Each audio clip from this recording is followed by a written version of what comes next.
On viuen els monstres.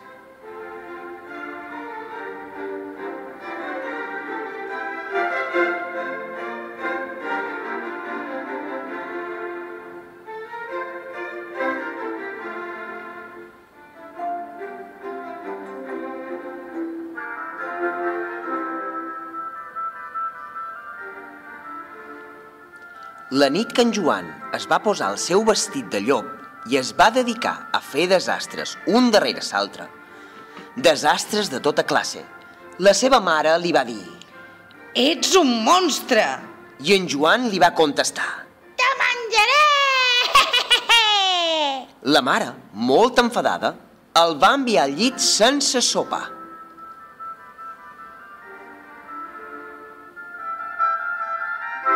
Aquell mateix vespre va néixer un bosc dins l'habitació d'en Joan i va créixer, fins que hi va haver lianes penjant del sòtil i les parets es varen convertir en el món sencer.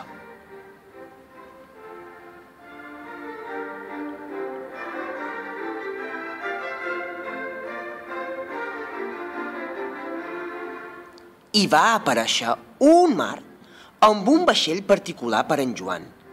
I en Joan es va allunyar navegant tot el dia i tota la nit, setmana darrere setmana.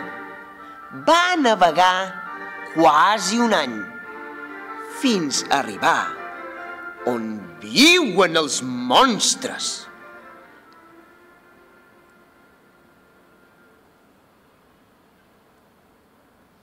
I quan va davallar a terra, a la terra on vivien els monstres, ells rugiren els seus terribles rugits i cruixiren les seves dents terribles i mogueren els seus ulls terribles,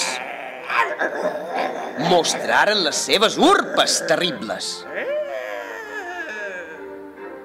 Fins que en Joan va dir: Atureu!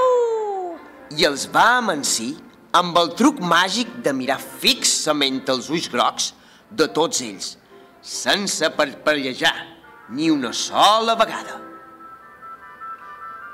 I se varen espantar. Varen dir que ell era el monstre més monstruós de tots i el va fer el rei de tots els monstres.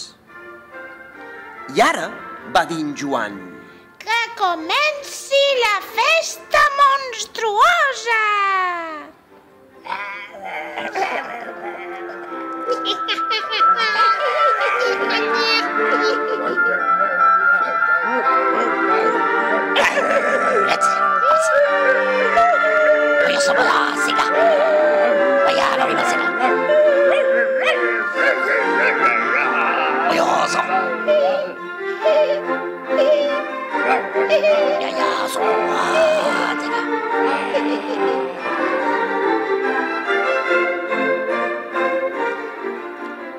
Esgotats i divertits, decidiren anar-se a dormir tots junts per no tenir por.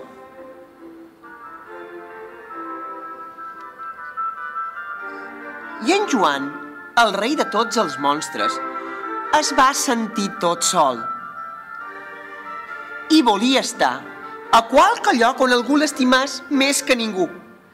En aquell moment, des de l'altre costat del món, el va envoltar una oloreta de menjar boníssim. I ja no va voler ser el rei d'un país on vivien els monstres.